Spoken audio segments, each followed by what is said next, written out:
November 1944, a rain-slicked supply depot on the outskirts of Nancy. Mud churns into a gray slurry outside, swallowing truck tires and soaking through boots. Inside, heavy canvas tarps groan under the weight of the downpour, while exhausted quartermasters work under the dim yellow glow of single bulbs. A young corporal stumbles through the sludge, his arms trembling as he carries crates of empty ration tins. Suddenly, the clink of fine crystal rings out above the thundering rain. The young American stops in his tracks, his stomach cramping from 3 days of half rations. The sound did not come from a distant village across the valley. The noise echoes directly from inside the command tent itself, right from behind the flap marked with a high-ranking officer's star. A hidden greed has just shattered the oldest rules of military brotherhood. General Patton will soon respond with a stinging lesson in shared sacrifice. This is the story of a self-serving major who used a supply crisis to live like a king while his men starved, and how General Patton meted out a devastating plate-for-plate punishment.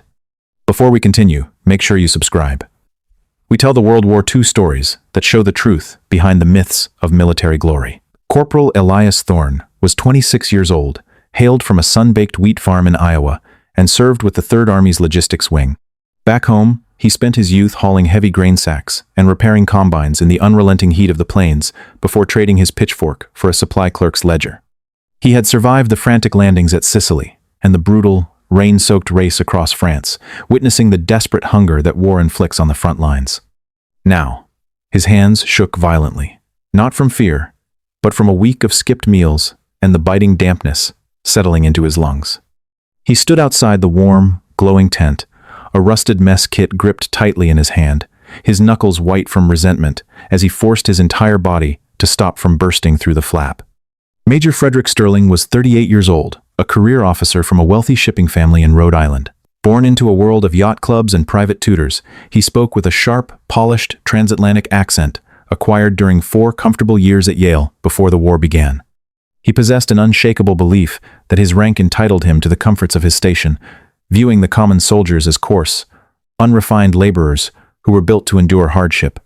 He lounged comfortably in a mahogany field chair, a linen napkin tucked into his collar, with a pristine silver cross pinned to his pressed tunic. He held a crystal wine glass casually by the stem, a smug, satisfied expression on his face as he looked down at his plate of roasted poultry, completely confident that his administrative connections made him absolutely untouchable. By late autumn 1944, the race across Europe had ground into a muddy, supply-starved nightmare. The Allied push had outrun its own fuel and food lines, leaving the advancing divisions trapped in a logistical bottleneck. Cold rain turned the roads into rivers of filth night and day, stalling the trucks that carried the lifeblood of the army. Rations were slashed, leaving infantrymen entirely short on protein, clean water, and basic warmth. Clerks worked under horrific pressure, managing dwindling piles of canned beans while the supply tents leaked from the constant downpours. In this desperate environment, the bonds of military discipline began to rapidly deteriorate under the immense pressure of hunger. Army regulations had established clear protocols for the distribution of luxury goods, declaring that any officer's mess was to be secondary to the needs of the fighting line. For years, most field commanders had generally respected these rules, treating their own tables as a reflection of their men's hardship. However, as the mud deepened and the frost began to bite, some officers began to ignore these traditional codes. Men fainted from exhaustion in the mud, and specialized scavengers realized that command positions provided excellent opportunities for hoarding. Other Allied generals across the European theater had often let these minor indulgences slide, viewing them as the unavoidable perks of high rank. They filed formal reports, registered standard complaints with the Inspector General, and moved their supply points further back to avoid the gaze of the hungry. They chose to treat the war as a hierarchy of privilege rather than a shared burden. That passive approach ended entirely on the day Patton reached the outskirts of Nancy. Captain Arthur Vance walked into the primary command tent to deliver the morning fuel reports. He stopped dead in his tracks when he saw the major feasting at a table covered in white linen. Thorne stood a few feet outside, his mess kit trembling just inches from the tent flap, his eyes wide with unvented hunger. 2 guards stood by the entrance, their eyes fixed longingly on the smell of the food. Vance told the guards to stand aside. He stepped toward the table, his eyes scanning the spotless silver cutlery of the officer. He asked the man what he was doing with fresh poultry inside a restricted combat zone. Sterling did not remove the napkin from his collar. He smiled warmly, his Yale accent cutting through the damp air of the tent. He said he was enjoying some excellent Bordeaux from a private cellar. He noted that the vintage was slightly young, but entirely acceptable given the circumstances. Vance asked if he was the one who had diverted the transport of fresh meat meant for the frontline companies. He pointed toward the muddy road outside, where a line of shivering men waited for a scoop of watery broth. Sterling shrugged his shoulders casually. He said logistics was a complex business that required management of morale. He stated that a commander required proper nutrition to maintain the clarity needed to lead. He explained that prioritizing his own table was a purely administrative decision to ensure the efficiency of the command staff. Vance took a step closer, his face turning bright red. He told the major that he had stolen from the very men he was supposed to support. He said that action stripped him of his leadership authority and made him a common thief. Sterling laughed softly. He said authority was a concept for tactical manuals, not for the reality of the high command. He told Vance that the educated elite did not bound themselves by the Spartan fantasies of the lower ranks. He stated that the officer's star on his shoulder made him the final judge of resource allocation. He added that he had cleared his manifests before Vance entered the room. He pointed out that under Army Regulations 600-20, he was the senior officer in this sector. He said they were legally required to respect his command and protect his person from harassment. Vance looked at the hollow-cheeked corporal standing just outside. He looked back at the smug major who was now reaching for another slice of meat. He knew this went far beyond standard protocol. He turned to his sergeant and ordered him to contact the division commander immediately. The report reached Patton within the hour. Patton arrived within the hour. His open-top jeep roared through the deep mud and skidded to a halt directly outside the command tent flaps.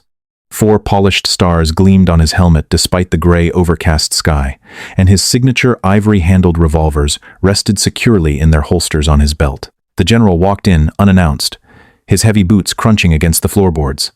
The chaotic murmurs inside the tent ceased instantly as every man froze in place, acknowledging the sudden arrival of the army commander. Patton studied the scene coldly, his eyes moving from the silver forks to the unbothered major who remained seated at his table. Patton stood directly over the officer, his voice exceptionally quiet yet carrying to every corner of the silent tent. He looked at Sterling and asked if he knew what his men had eaten for breakfast.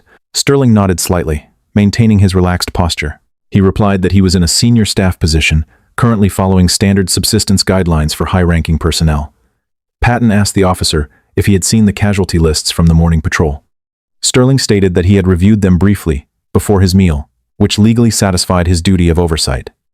Patton asked if the major had tasted the watery slop being served to the men in the trenches. Sterling smiled thinly and answered that he had performed his duty by managing the logistics, adding that the nature of war required the leadership to remain healthy. Patton said nothing for a long moment, his eyes boring into the young major. Then he spoke, his tone remaining dangerously soft. He told Sterling that he understood his elaborate administrative excuses perfectly, recognizing that the officer believed he had discovered a clever loophole in the code of leadership.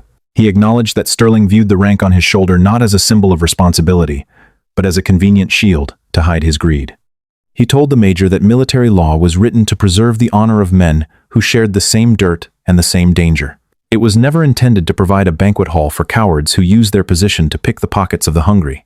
He pointed out that while Sterling sat warmly in the tent eating stolen meat, an American corporal was fighting the urge to collapse because of a deliberate, cold-blooded theft of calories. He stated that the U.S. Army had spent years training leaders to put their men first, yet some officers always ran to the protection of regulations the very moment they were caught being selfish.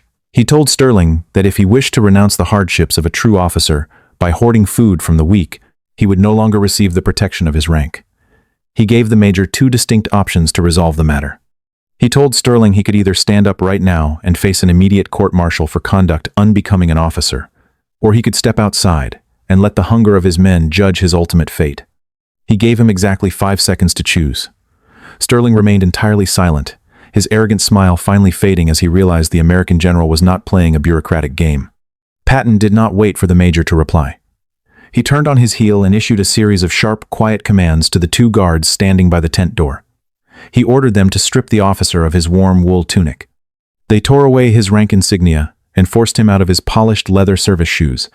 Within moments, the arrogant major was left standing on the muddy floor in nothing but his thin cotton undershirt and trousers.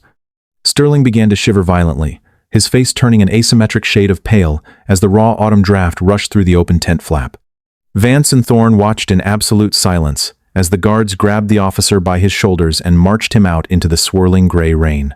They pushed him toward the front of the ration line, leaving him completely exposed in the mud, holding nothing but a single empty tin cup.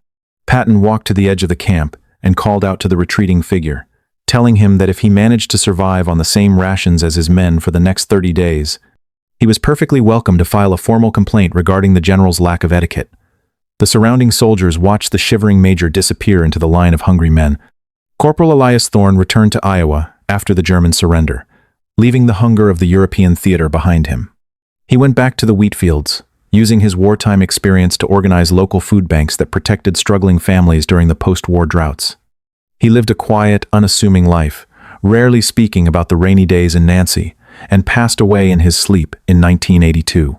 The rusted mess kit he held that morning was kept on his mantelpiece, a silent witness to a moment of ultimate justice.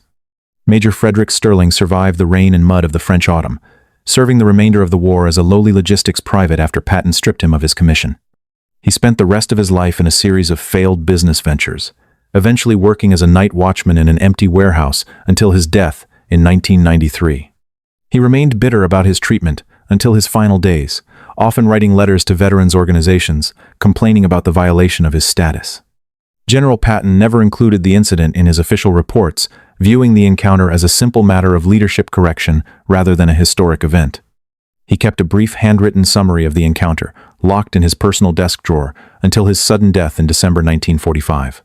In a letter written to his wife just 2 days after the confrontation, he noted that a man who eats while his soldiers starve has already surrendered his soul to the enemy. Some historians have argued that Patton's decision to humiliate the major without a formal trial violated the rights of the officer. They contend that a commander should never bypass the military justice system, even when facing an explicit and provocative violation of military ethics. Others have argued the opposite, defending the general's swift action as a necessary psychological correction that restored the faith of the rank and file during a period of extreme hardship. What is certain is that the supply depot became a model of fairness for the duration of the campaign. If you had been in Patton's position, would you have done the same? Or would you have handed the major over to a formal military court back at headquarters? Let us know in the comments. And if you want more stories about the truth behind the myths of military glory, make sure to subscribe. Deconstructed Elements.